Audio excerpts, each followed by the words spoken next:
ऐसा लग रहा है जैसे वित्त मंत्री महोदया ने बजट नहीं तैयार किया है बल्कि प्रधानमंत्री जी की मन की बात का संकलन तैयार किया है। टूटा हुआ लश्कर का भरम देख रहे हैं और जिल्ले इलाही के करम देख रहे हैं। ताकत का नशा अक्ल पे हावी है तुम्हारी, तुम देख ना पाओगे जो हम देख रहे हैं। देश में टमाटर 100 रुपए किलो बिक रहा हो, उस देश की वित्त मंत्री के पास बजट में महंगाई पर बोलने के लिए सिर्फ 10 शब्द है। धन्यवाद सभापति महोदय। 83 मिनट 71 बार थपथपाई गई मेज, 14,417 शब्दों का बजट भाषण और उस बजट में अपने लिए राहत तलाशती मिडिल क्लास की हैरत ज़दा आंखें। सभापति महोदय, मेरे हाथों में जो दस्तावेज है दरअसल ये देश के किसानों, गरीबों, मजदूरों की उम्मीदों का स्मारक है। ऐसा लग रहा है जैसे वित्त मंत्री महोदया ने बजट नहीं तैयार किया है बल्कि प्रधानमंत्री जी की मन की बात का संकलन तैयार किया है। टूटा हुआ लश्कर का भरम देख रहे हैं, टूटा हुआ लश्कर का भरम देख रहे हैं और जिल्ले इलाही के करम देख रहे हैं। ताकत का नशा अक्ल पे हावी है तुम्हारी, तुम देख ना पाओगे जो हम देख रहे हैं। वित्त मंत्री महोदया ने इस बजट में महंगाई पर सिर्फ 10 शब्द बोला है। जिस देश में टमाटर 100 रुपए किलो बिक रहा हो। सभापति महोदय, मेरा टाइम पॉज करें और बार बार इंटरप्ट करने को या तो मना करें। हाँ बोले, कृपया बोले। सभापति महोदय, वित्त मंत्री महोदया ने इस बजट में महंगाई पर सिर्फ 10 शब्द बोले हैं। जिस देश में टमाटर 100 रुपए किलो बिक रहा हो, उस देश की वित्त मंत्री के पास बजट में महंगाई पर बोलने के लिए सिर्फ 10 शब्द है। डीजल, पेट्रोल, आटा, चावल, दाल, सब्जी की महंगाई का तो कोई जिक्र ही नहीं। सावन चल रहा है तो प्याज और लहसुन का दाम पूछना तो शायद पाप होगा। मैंने तो यह भी सुना है कि वित्त मंत्री जी जो चीज खुद नहीं खाती हैं उसके दाम से उनका कोई लेना देना नहीं होता।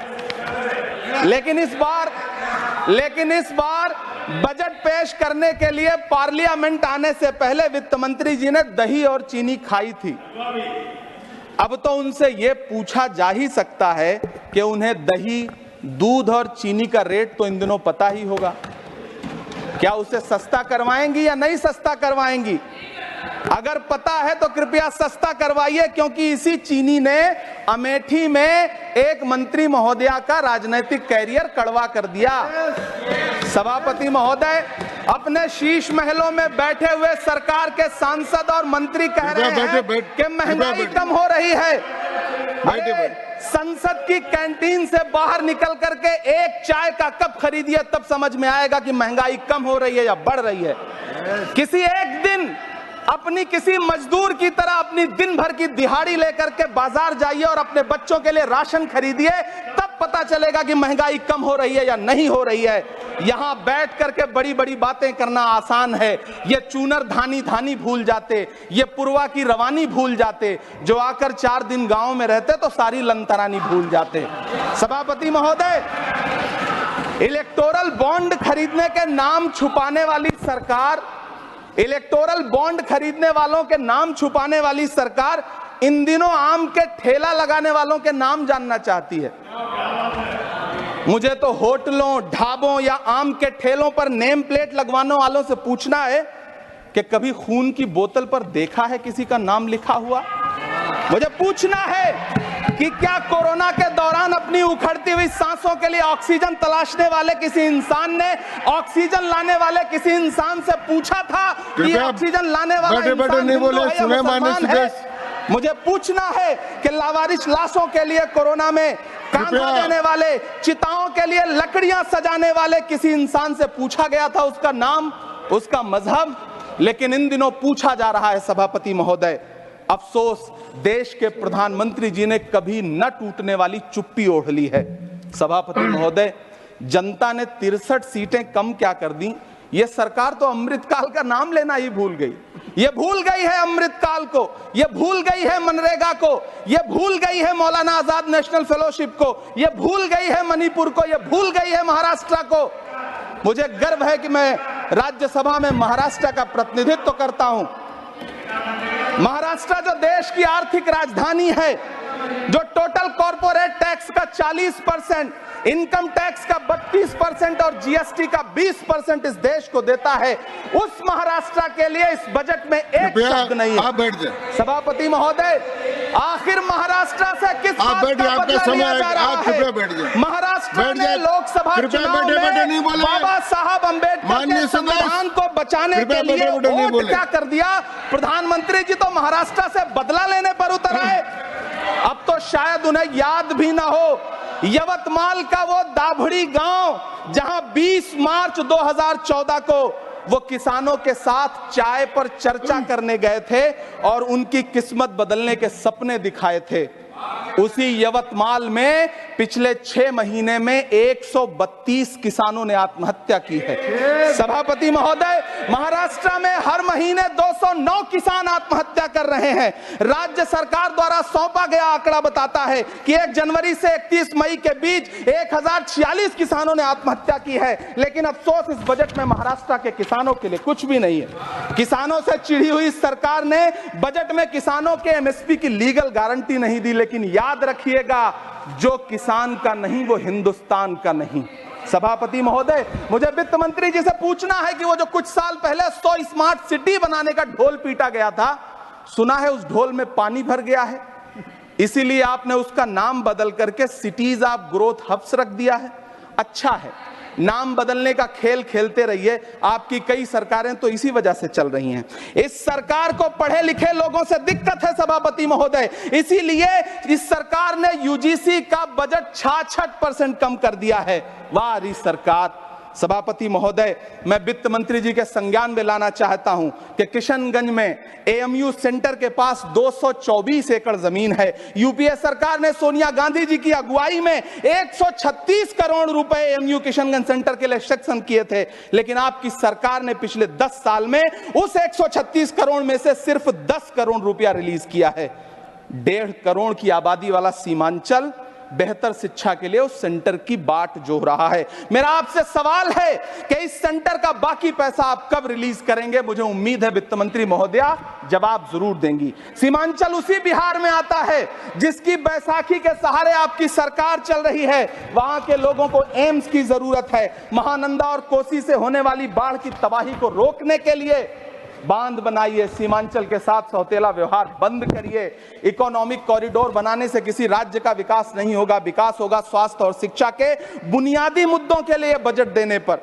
सभापति महोदय, एक तरफ तो इस बजट में पीएम आवास योजना के तहत 3 करोड़ अतिरिक्त मकान देने की घोषणा है और दूसरी तरफ लखनऊ के अकबर नगर में 1280 वो मकान हैं जिन्हें रिवर फ्रंट बनाने के नाम पे बुलडोजर से जमींदोज कर दिया गया।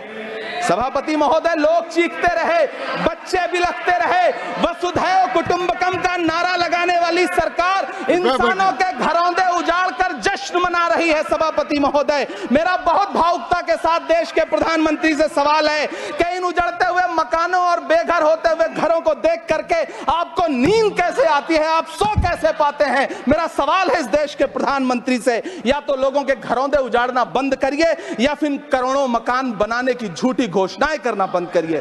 यह बजट झूठ का पुलिंदा है। यह बजट आपके पिछले साल के बजट का कट कॉपी पेस्ट है। यह बजट हमारे चुनावी घोषणा पत्र की नकल करने की एक बेईमान कोशिश है। लेकिन कहावत है ना कि नकल के लिए भी अकल चाहिए। मेरे हाथ में एक तरफ न्याय पत्र है जो हमारा है और दूसरी तरफ अन्याय पत्र है जो आपका है।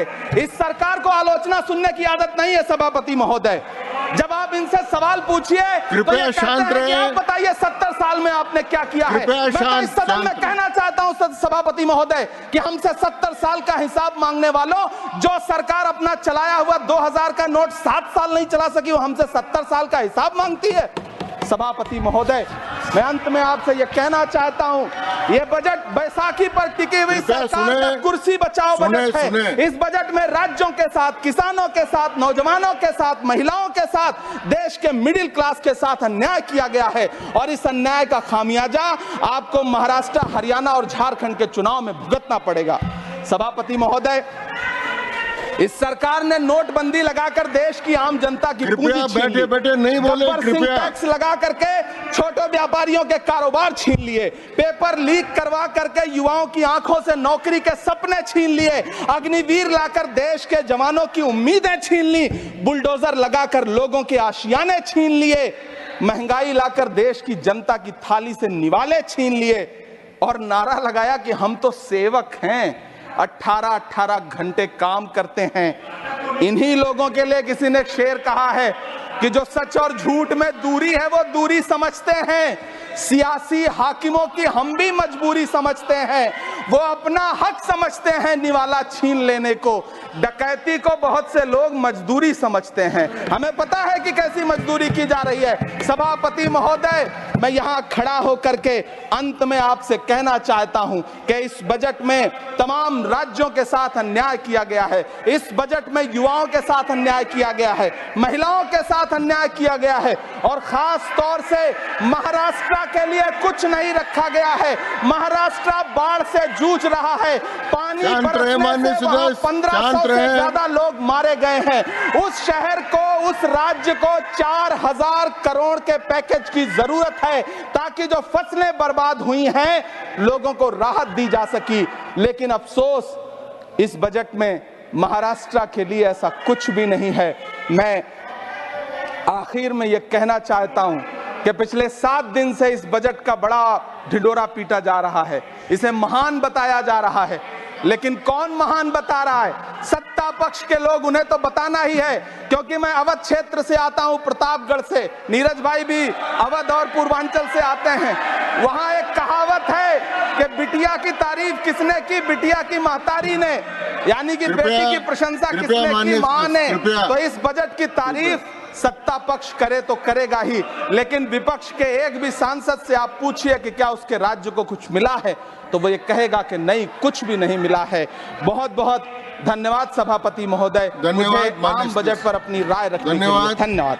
ऐसे ही निष्पक्ष खबरों को देखने के लिए हमारे चैनल को सब्सक्राइब करें और बेल आइकन को प्रेस करें।